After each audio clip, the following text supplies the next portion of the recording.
Victor's perspective. Pick it up, I say incredulously at Mouse, who's just dropped her dead firearm on the ground in front of her. Don't separate yourself from your firearm just because it's useless currently. Pick it up and put it back in the holster I gave you. Fuck. Maybe I should have put her last in succession. She's so smart that I forget how thoroughly bookish her intelligence is. I holster my shotgun at my back and hear that ever so satisfying analog click of it locking into place. I drew my plasma falchion. I should have nearly a meter of edge, superheated to thousands of degrees. I click the ignition. What I have is a lump of metal. I test the edge. A sharpish lump of metal. Then I hear a mass of sibilants and gutturals coming from behind me. Fuck. Hassie doesn't speak English. Of course she doesn't. She only encountered Terrans weeks ago. Even a human couldn't learn a language quite that fast. Plus, she probably learned Hindi if she were going to learn anything. We lucked out that everyone else speaks my first language. I know it's the closest thing to a Terran lingua franca there is, but not every Terran speaks it. You three, I say, addressing those who aren't SOs but do speak English. New plan. Find something you're happy using as a bludgeon. I think there's some raiding posts in that crate over there. Just get something you're happy with in your bare hands. When you're done rearming, I want Mage and Mouse guarding Subwell's side door, and Cookie and Hassie on port. You're gonna take everyone that gets past me. Samus and Toon, don't let even one get into the ship. Turning to Hassie, I try to remember enough galactic basic to say, follow friends, find thing for hit. Go Krish after. While backing it up with human adapted galactic basic sign language. She seems to understand. Samus, you're taking point. I want you in the middle of the room, controlling the space with that greatsword. I'll be backing you up to your right. Toon will take your left. Samus draws 150 centimeters of blade from her hip, and stands it next to herself in the middle of the room. The pommel is the same height as her head. Toon draws her 4 30-centimeter daggers in a single, lightning-fast, impossibly smooth motion, and takes up position to Samus's left. This will probably be very academic, if even one person comes up to that ramp with an analog firearm. Everyone only just manages to get to their assigned positions, where we're clamped, and the boarding ramp proboscis starts extending.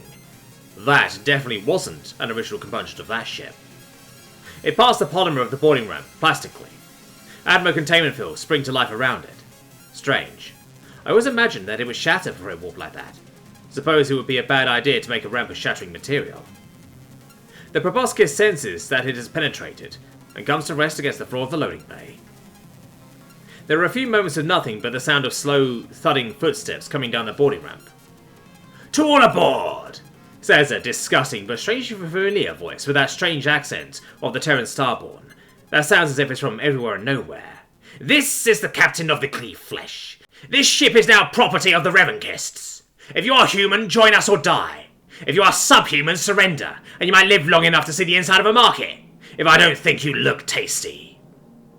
Then, 199 centimeters of green-tinged, pig-nosed tusked Terran comes out of the ramp, righting himself from the differing angles of the grav plating. He wields what looks like an 80-centimeter meat cleaver. Fuck, it looks heavy. He has one red iris, one black, crimson hair, with black patches and curtains of mottled flesh where he should have ears. He might have been a handsome man, once, before he did that to himself. Jax Carvin, the Butcher, if I'm not mistaken. You've come up in the world. You seem to have gone from applying for an SO position aboard this ship, with very obviously forged credentials, to having a ship of your own. Don't suppose you dropped in for a cuppa? I might be amenable as a son of Albion. Jack squints at me for a moment. 15 similarly repulsive individuals streaming in behind him. No analogues. No one who's anywhere near as threatening as he is. "Caw, blimey! Woo if I ain't with Vicky! I thought I knew this ship! Small galaxy!" he says in a mockery of my estuarine twang. It sounds worse than Vic Van Dyke being a cockney chimney sweep. Not small enough. It was allow someone like you to hide in it. But then again, I suppose it is small enough to let me run into you twice, against 743 trillion to 1 odds of any person I meet being you. He shakes his head. No. The odds of any person you meet being me are 1 to 2.16 trillion. I get that he's only counting humans, but your count's a little behind. Terran's passed 2.2 trillion recently. Only if you count cavemen, he spits, angrily, to the muttered agreement of his crew. If you only count true-blooded natural humans, no cavemen, no test-tube half-breeds, no robots, no catgirls or dogmen, and certainly no subhumans, it's 2.16 trillion. Fucking Christ. This guy is like the radical extreme of the kids I went to school with. All of them, who seem to think that having lost family in the war made them, and their suffering, unique. As if almost every human didn't share the experience. The ones who use expressions like Xeno scum, and whine that we should have killed more of them, 20 trillion families getting a KIA MIA notice for their loved one away at war was just not enough, apparently. The ones who speak to the Neanderthal in class with mocking caveman voices when she got the best marks. The ones who bitterly whinge about how we could have had the galaxy, but Miyazaki turned it down, as if it was her choice to make. As if we'd known what to do with what we've been offered. No. They just had to drool over the things they'd make their slave Xenos do, and ignore the history class we were in. That would have told them exactly why what they wanted was a terrible idea. This guy is like one of those boys who's gained 40 centimeters, 100 kilograms of mostly muscle, porcine body modifications, and not grown up even a jolt. If you're so proud of being a true blue Homo sapiens, why have you made yourself look like that? Even I struggled to identify your species when we first met. This? He gestures at his mods. This is us as the subhumans see us. This is what we're meant to be. This is the Space Orc. I'd laugh, but something tells me he'd find any reaction better than no reaction. I give him no reaction, save a placid, unimpressed stare. And the reason you didn't come at us with analogs after you disabled our digital weaponry? You'd have given us no choice but to surrender. From the looks of it, you came expecting a melee battle. What would you have done if we were being packing analogs ourselves? He frowns in mock hurt. We needed to give you a chance. We aren't interested in doing what the subhumans did to kill 70 billion of the chosen people. We don't want to lean on a tech edge. If you'd been human enough to bring analogs, you would have deserved to win. We, however, would prefer to win by strength of arms. He flexes his unnervingly thick, cleaver-wielding arm, and I roll my eyes. That's not what strength of arms means. That's the exact opposite. The arms in that phrase refers to weaponry, not manipulated limbs. What you mean is that you aren't interested in a fight you might lose. If you'd attacked a ship with terrors with analogs, you plan to surrender without a fight. And you're dressing it up as good sportsmanship. He scowls. So where'd you get the ship? I ask, stalling. What am I stalling for? We are the cavalry. No help's coming. Yeah. After someone tipped off the authorities on Gateway, to the means by which we've been acquiring our lunches, we were forced to downsize our ambitions. You wouldn't happen to have any idea who the blood traitor who sold us out would be? Would you? I shrug. I know he knows it was me, but I don't want to give him the satisfaction. So, I took a job on this ship. He thumbs behind him. Where the subhumans had no clever human making decisions for them. I stuck my crewmates on board as luggage and we overtook it whilst we were out of space. I took it to the same place I now sell all my merchandise. I got it modified for the price of everything valuable on board that we didn't need. And the crew we hadn't yet supped on. You're slavers, I state, in obvious disgust. And why not? Is it not justice that lesser serve their betters? That the weak exist at the pleasure of the strong? It isn't, I say disdainfully. He's openly confessing to slaving and cannibalism, or eating sapiens. There really needs to be a word for eating sapiens that carries the same impact as cannibalism. It's nauseating. So, I'm guessing, from the announcement you made as you made your oh-so-flamboyant entrance, and everything you've said since, that there's no scenario in which we just transfer you everything valuable aboard, and we can both be on our way. Seriously, why am I stalling? I hate the idea of paying their Danegeld, but I hate the idea of fighting and probably losing more. If they say they'll be satisfied with money or valuable equipment, then the choice will be clear. You guessed correctly, declares the pig man. You see, the ship itself would be our biggest ever haul, and when we sell it to our favourite scrapper who knows not to ask questions, and... He leans at Toon and Hassie. If these two cuties are anything like representative of the selection of subhumans aboard, well, we'll probably make up half again as much from the ship. Plus, he gestures at the human present, you five got a choice. Join us or die. None of us are interested, I snarl. I don't need to do a straw poll. I know that no one on this side of the room is going to cross the aisle. Shame! He smiles around his tusks. You've chosen death. You three. He gestures at the three who I've assessed to be the most threatening. You're with me. We're going to pay back Vicky here for the quick escape we had to make on Gateway. You two. He gestures at the ones who look least threatening. Take the Smurf. Try to avoid killing her, if you can help it. Everyone else, get Blondie. He gestures at Samus. I try to avoid giving any indication of how relieved I am by his huge underestimation of Toon, and I mentally implore her to have the sense to not instantly dispatch the weaklings who've been sent after her. Play with them for a bit, feign weakness. Let the others settle their attention on me and Samus. If she dispatches them in 2 seconds flat, everyone will notice, and Samus won't be able to do enough crowd control to help. I can't worry too much about my subordinates, though. I've got to trust that everyone else is doing their job, and focus on doing mine. Don't hesitate. The 4 men advance, giving Samus's greatsword about 110 centimeters more clearance than they really need to. That's the idea. Bottleneck them. They don't come at me one at a time, like in the films. There's enough room for 3 of them, abreast, to lunge at me, so that's exactly what they do. I hop back out of the hell. That is the arc of their weapons, and into the heaven beyond. My saber whips to amputate the hand of the leftmost one.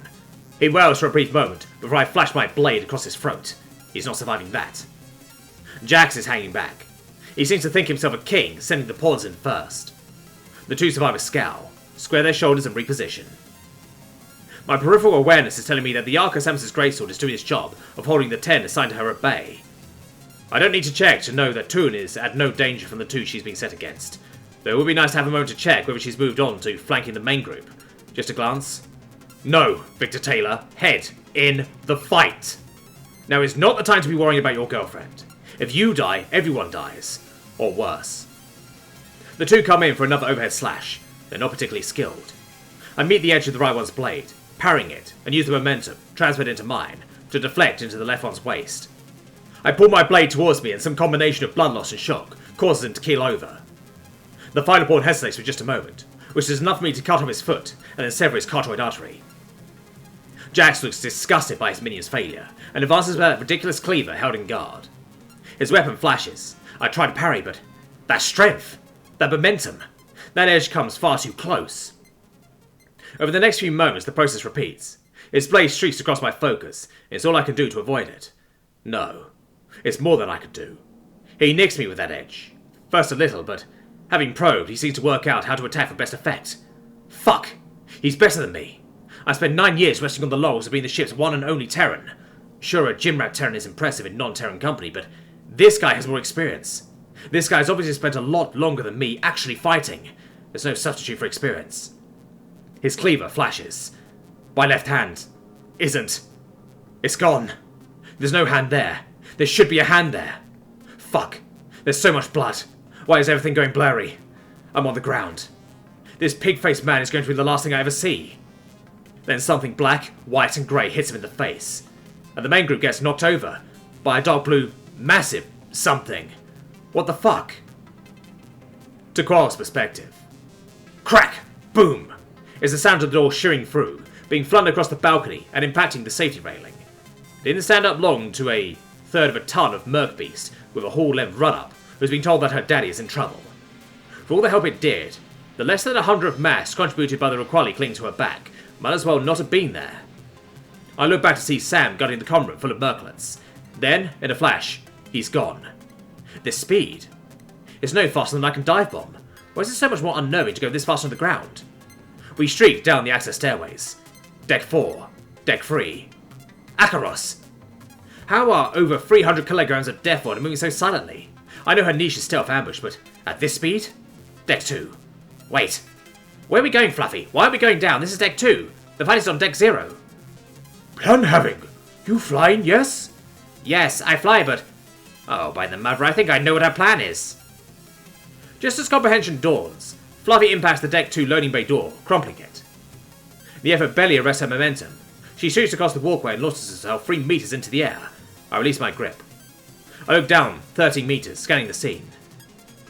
Toon is furiously laying into the side of a massive Terrans, effortlessly weaving through their attacks to deliver her own pinpoint accurate stabs.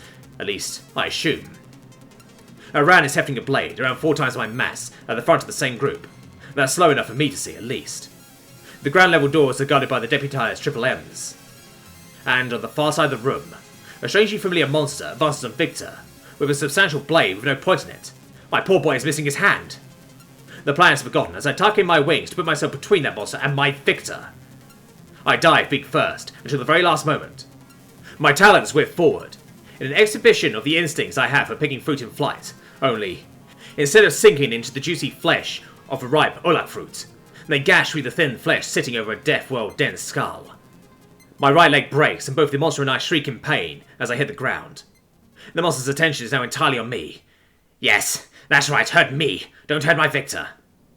I look up into the livid face of the monster advancing on me. His remaining eye is crimson red. The other is a gouged mess of red blood, buried in talon marks. He stoops over me as I try to fend him off with my talons, but one set is blunted from impact with his skull and attached to a broken leg. The other is barely any more help, scratching feebly at the skin of his arm.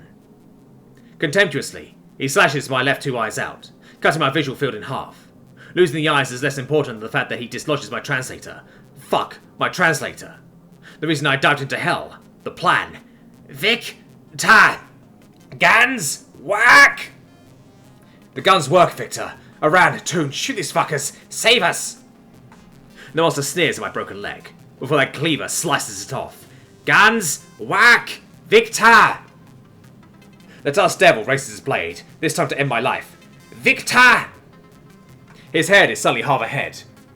I registered the associated boom, only after the fact. The thing slumps, limp and lifeless, collapsing to my side. Would it have been more merciful if he'd crushed me? There's so much pain. I look to my victor. He's pale and wan. His left arm ends in the stump, gushing vivid red blood on the deck. His right ends in a hand precariously holding a gun that is definitely not meant to be wielded that way. My boy is alive. My ship should be safe. That's something I did before the end. Darkness falls.